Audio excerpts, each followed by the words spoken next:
محمد بن اشد اس کے سالاروں اور لشکریوں کے حملوں میں غم انگیز تباہی سے دوچار کرتی سمندر کی ہیجان خیزی جیسی شدت اور ہولناک سپنوں کی خشونت آمیزیوں کی سی سختی تھی۔ رے شہر کی طرح ایک بار پھر اصفہان شہر کے نواح میں دونوں لشکر بری طرح ایک دوسرے سے ٹکرائے تھے۔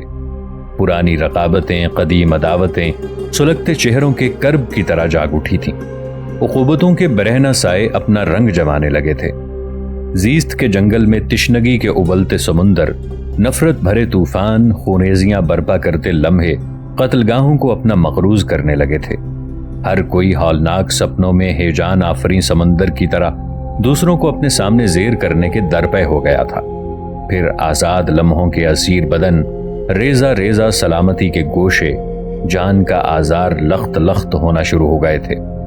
ہست و نیستی کی اس کشمکش میں سرکتے المناک سایوں اور سفاکانہ ہلچل نے حشر خیز سرخ طوفانوں کا سا سما باندھ کر رکھ دیا تھا۔ لشکری تیغوں کا شکار ہوتے ہوئے بڑی تیزی سے دکھ کے راستوں کے مسافروں کی طرح کوچ کرتے چلے گئے تھے۔ اس لڑائی کی تفصیل بتاتے ہوئے مورخین لکھتے ہیں کہ محمد بن اشد رے پر قابض ہو گیا تھا اور جہور اصفہان کی طرف چلا گیا۔ اس کے بعد محمد بن اشد نے اصفہان پر چڑھائی کی۔ جہور نے مقابلہ کیا۔ سخت لڑائی کے بعد جہور شکست کھا کر آذربائیجان کی طرف بھاگا۔ وہاں جہور کے ہمراہیوں میں سے کسی نے اسے قتل کر دیا اور اس کا سر کاٹ کر منصور کے پاس بھیج دیا۔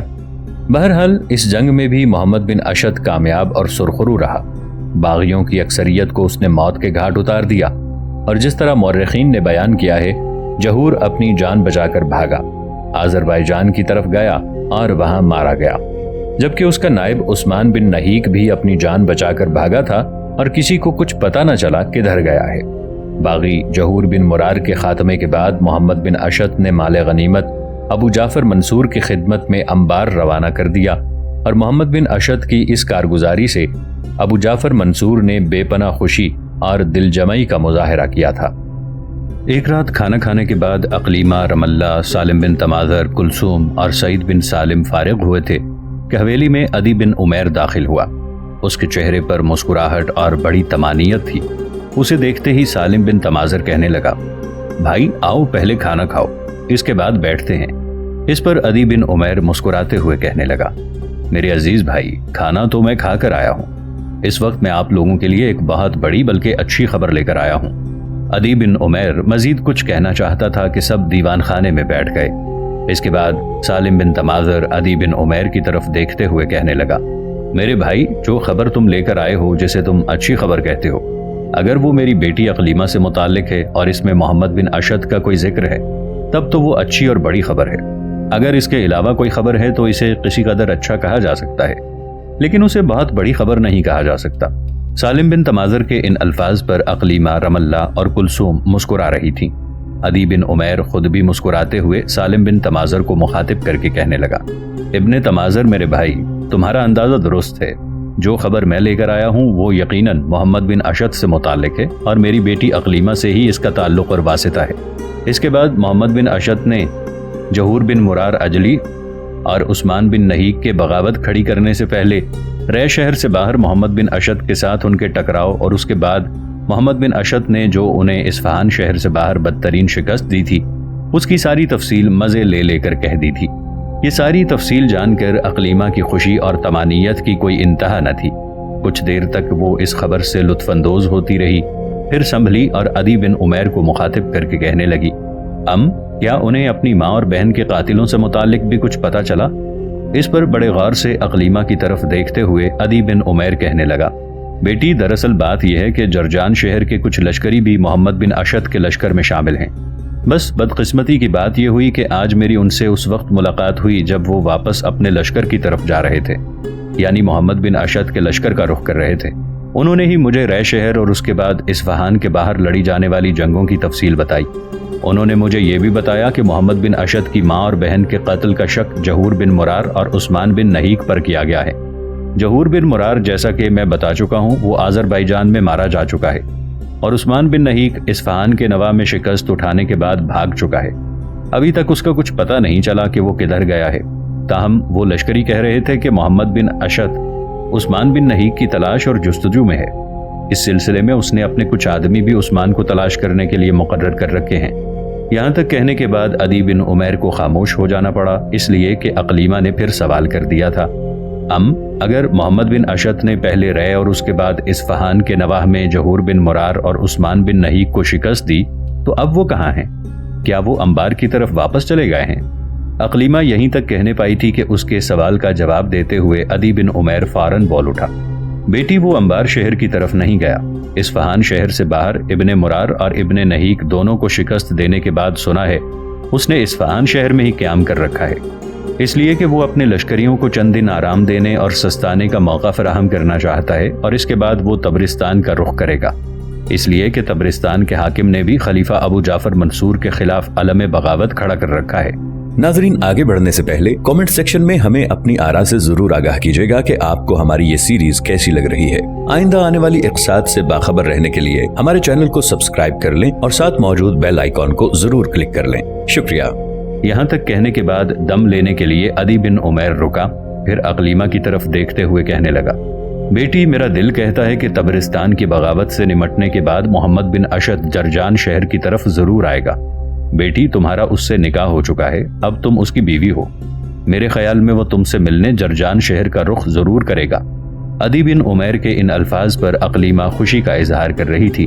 اس کے بعد سب مل کر سلطنت کے موجودہ حالات پر گفتگو کرنے لگے تھے۔ اصفہان کو فتح کرنے کے بعد محمد بن اشد نے چند روز تک اپنے لشکر کو سستانے اور آرام کرنے کا موقع فراہم کیا۔ اس کے بعد اس نے طبرستان کی بغاوت کو فروغ کرنے کا عزم کیا اور اپنے لشکر کے ساتھ وہ اصفہان سے نکلا تھا۔ دوسری طرف طبرستان کا حاکم بھی بڑی سرکشی، بڑے گھمنڈ اور تمرد میں تھا۔ طبرستان کے حاکم کی حیثیت سے اس نے ایک بہت بڑا لشکر اور ایک بڑی عسکری قوت جمع کر لی تھی، اور اسی قوت کے بلبوتے پر اس نے خلیفہ ابو جعفر منصور کے خلاف باغی پن کا مظاہرہ کیا تھا۔ چنانچہ اسے جب خبر ہوئی کہ محمد بن اشد جہور بن مرار کو بدترین شکست دینے اور رے اور اصفہان پر قبضہ کرنے کے بعد اب اس کی طرف بڑھ رہا ہے، تب اس نے اپنے لشکر کو استوار کیا۔ طبرستان کے کھلے میدانوں میں اس نے پڑاؤ کیا اور محمد بن اشد کی آمد کا انتظار کرنے لگا تھا۔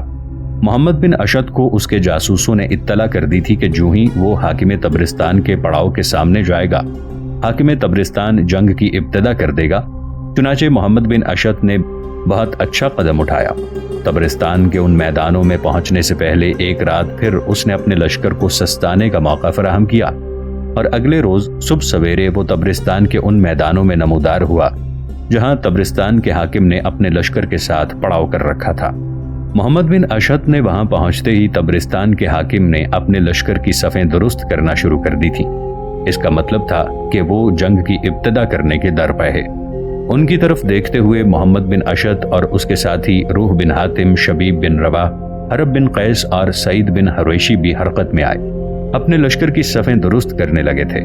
اس کے بعد حاکم طبرستان نے جنگ کی ابتدا کرنے کا ارادہ کیا۔ چنانچہ تمدن، ثقافت اور شرافت کا خون کرتے مضطرب گرداں انتشار کی طرح اپنے لشکر کو وہ حرکت میں لایا۔ اقدار انسانیت کے علم سرنگوں کر کے تنزل برپا کرتی موت کی طرح آگے بڑھا۔ اس کے بعد وہ محمد بن اشد کے لشکر پر وقت کے افلاک پر وہموں کی سیاہی کی طرح جسموں کا آشوب بنتے، ہلاکتوں کے جلتے الاؤ اڑتے تند لمحوں کی طرح حرکت کرتے، وارفتہ سیل محشر اور جدائیوں کی ہواؤں میں دلوں کو پتھر کر دینے والے آندھیوں کے شبخون اور فشار آتش کی طرح حملہ آور ہو گیا تھا۔ حاکم طبرستان کے ساتھ ہی محمد بن اشد اور اس کے ساتھی بھی حرکت میں آئے، اور وہ بھی حاکم طبرستان کے لشکر پر دکھ کی چھاؤں میں خون کی بارش کرتے، جبر و قہر کی دھوپ کے نزال، سانسوں کی ڈوریاں کاٹتے، ذرے ذرے میں خوف و ہراس بھر دینے والے آسمان پر کمند ڈالنے والے مجاہدوں، قطرے قطرے میں خوف و ہراس اور لمحے لمحے میں وحشتوں کا رقص کھڑا کرتے تقدیر کی ہولناکیوں کی طرح حملہ آور ہو گئے تھے۔ میدان جنگ میں شور برپا ہو گیا تھا۔ قسمت کا منہ چڑھاتی تلواریں ہر صدا کو بے صدا اور ہر آواز کو در بدر اور ہر نگاہ کو بے بصر کرنے لگی تھی۔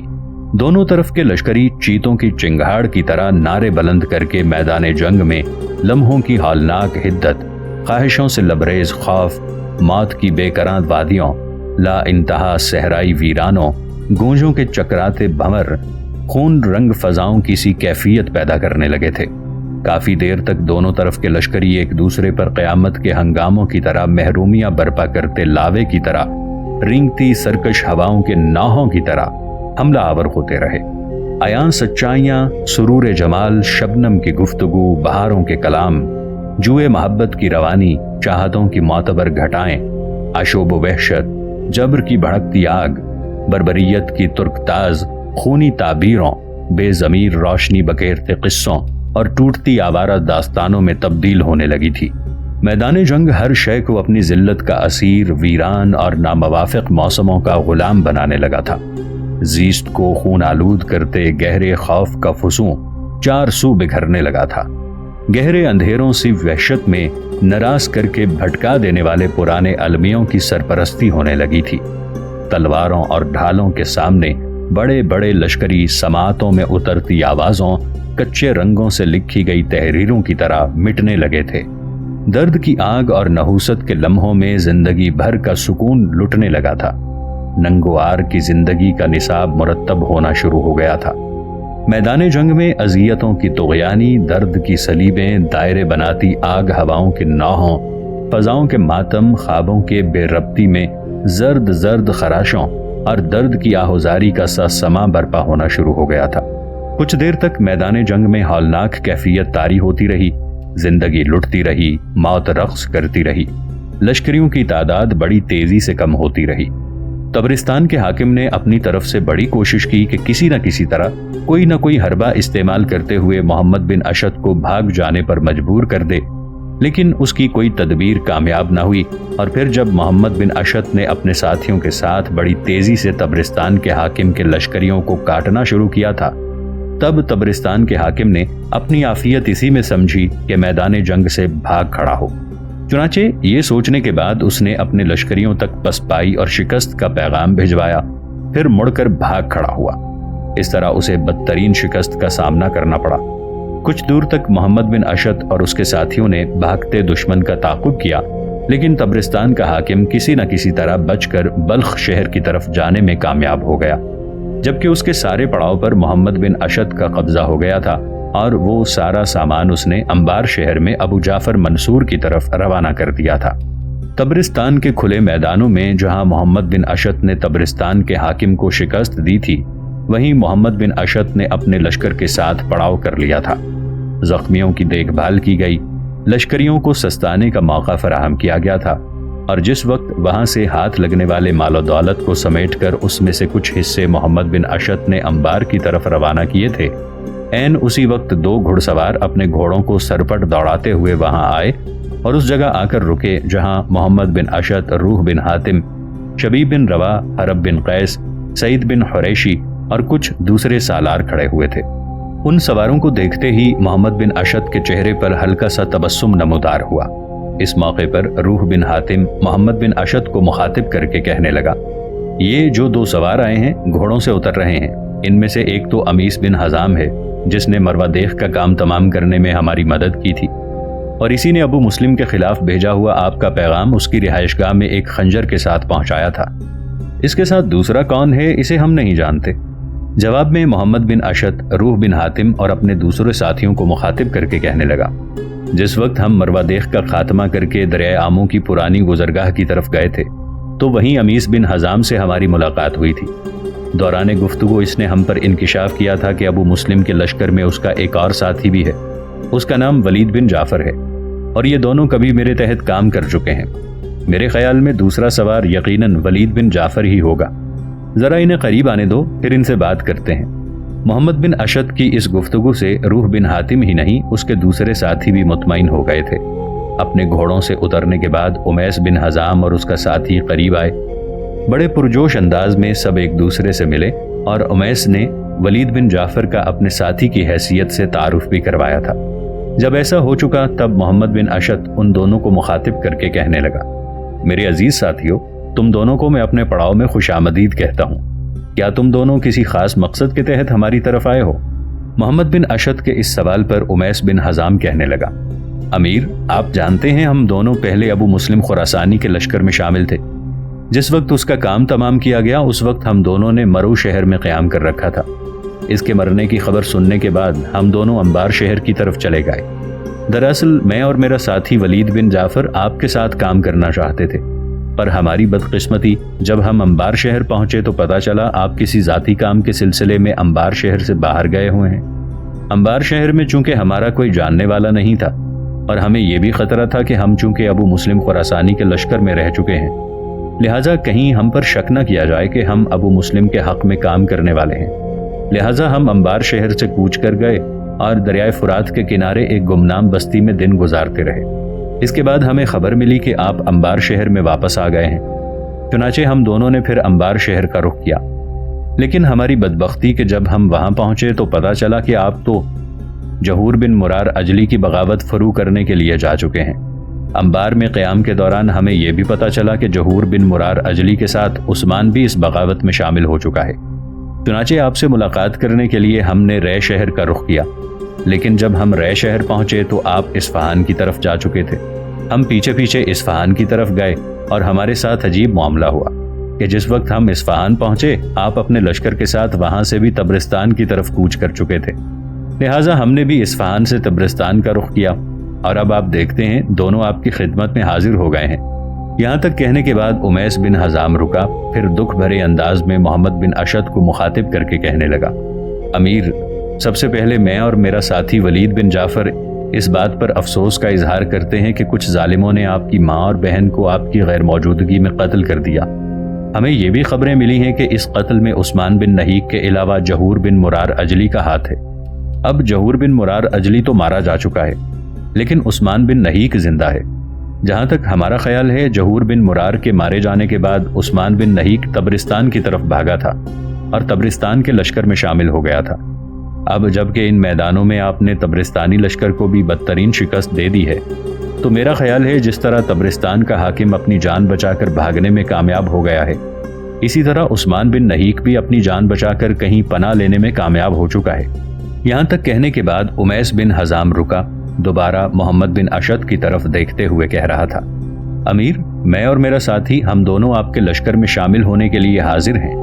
اس موقع پر محمد بن اشد کے چہرے پر تبسم نمودار ہوا اور کہنے لگا، میں تم دونوں کو بخوشی اپنے لشکر میں شامل کرتا ہوں، اور جنگوں میں جو ہمیں مال غنیمت ملا ہے اس میں تم دونوں کو بھی تمہارا حصہ ملے گا۔ محمد بن اشد کی اس گفتگو سے امیس بن حزام اور ولید بن جعفر خوش ہو گئے تھے۔ اس موقع پر ولید بن جعفر بول اٹھا، امیر، اگر آپ پسند کریں تو آپ کے لشکر میں رہنے کے ساتھ ساتھ ہم سب سے پہلے عثمان بن نہیق کو تلاش کریں۔ وہ آپ کی ماں اور بہن کا قاتل ہے۔ اگر وہ قاتل نہیں، اس کے علاوہ کسی اور نے یہ کارروائی کی ہے تو یقیناً جن لوگوں نے کارروائی کی ہے عثمان بن نہیق اور جہور بن مرار انہیں جانتے ہوں گے، لہٰذا اگر آپ اجازت دیں تو ہم سب سے پہلے عثمان بن نہیق کو تلاش کریں۔ جب تک ولید بن جعفر بولتا رہا، محمد بن اشد مسکراتے ہوئے اس کی طرف دیکھتا رہا۔ جب وہ خاموش ہوا تب محمد بن اشد بے پناہ خوشی کا اظہار کرتے ہوئے اسے مخاطب کر کے کہنے لگا، ابن جعفر، میں تمہاری تجویز سے اتفاق کرتا ہوں، تم دونوں میرے لشکر میں شامل ہو گئے۔ سب سے پہلے تم عثمان ہی کو تلاش کرو، اس کی تلاش میں دونوں اکٹھے نکلنا، لیکن آج کی شب ہمارے پڑاؤ میں قیام کر کے آرام کرو۔ مال غنیمت میں سے میں تم دونوں کو خاصا بڑا حصہ دوں گا، اس کے علاوہ اپنے پاس سے بھی کچھ رقم مہیا کروں گا تاکہ عثمان بن نہیق کو تم دونوں پوری دل جمعی کے ساتھ تلاش کر سکو۔ امیس بن حزام اور ولید بن جعفر دونوں محمد بن اشد کے ان الفاظ سے خوش ہو گئے تھے، چنانچہ محمد بن اشد نے ان دونوں کو اپنے لشکر میں شامل کر لیا۔ مال غنیمت میں سے اچھی خاصی رقم بھی ان کے حوالے کی۔